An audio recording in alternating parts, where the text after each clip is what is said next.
Hey everyone, in today's video I'm going to show you how to plant a large container grown shrub just like this one. Let's get to it.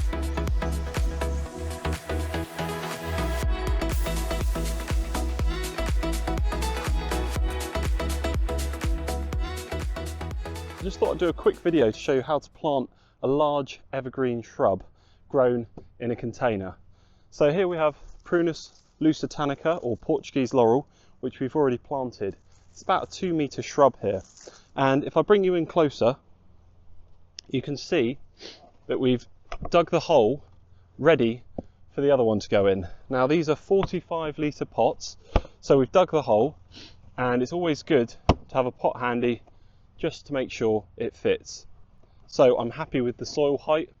Once that's planted we can cover this over, bring the soil up a little bit here, and that'll do just nicely. Something to bear in mind is when you are digging, you actually compact the ground a little bit. So before you get the plant in, I would recommend taking your fork and just crumbling up the lower soil and the sides, just to help water infiltration and for the roots to get established. Something else I'd recommend doing is putting some compost or organic matter or some good soil at the bottom. Here we've reached a subsoil, which is actually a chalk base. So I'm going to dress back in some of this good topsoil, which has got a nice rich colour, just to help those roots establish down there. So before this goes in, I'm just going to lightly scratch the root ball here, just to tease these roots out, as it's been growing in a container most of its life, so a lot of those roots are actually compacted against the side. So just by scratching the surface there, it's freeing up those roots, which once again will help to establish the plant and prevent it from becoming root bound.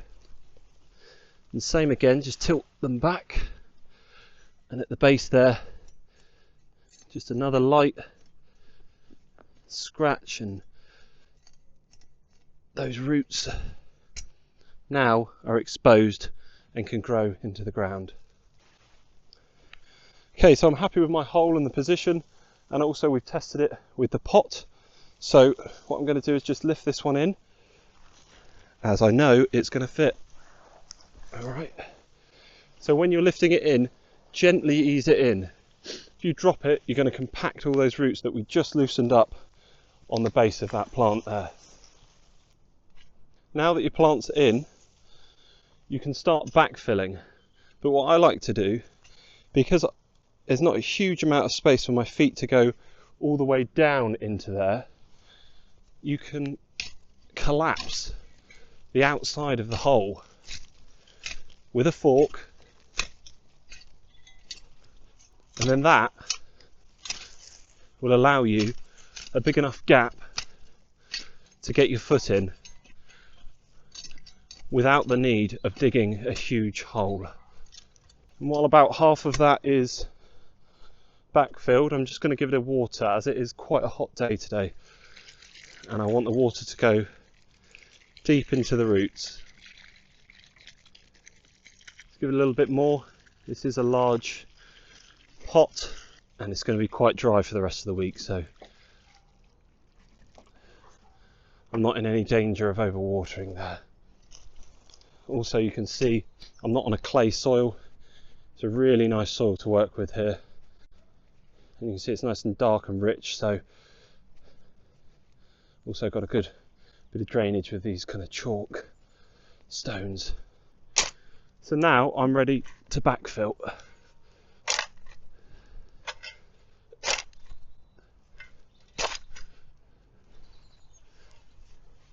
So I've put enough there that now I can position the shrub and then compact some of the soil around the base of there to then have some more space to backfill.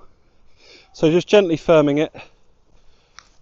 I'm just slowly putting my body weight on there. I'm not stamping the ground. as if you stamp on the ground, you're just going to ruin the soil structure and compact it far too much. I'm just going to stand back and just have a look, lean it a little bit towards this way, and then firm that base there. There we are.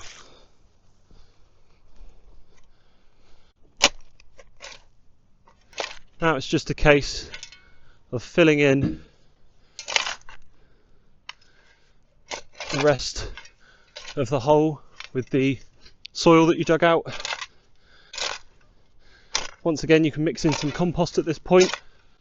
However, the soil here is really good, so it's not something that's needed.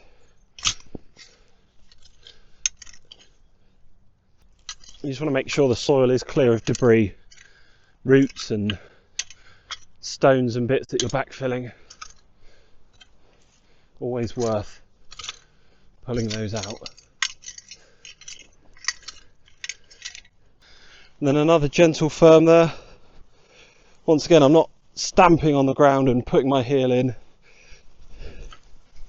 Just treading the ground with my body weight is more than enough to compact this.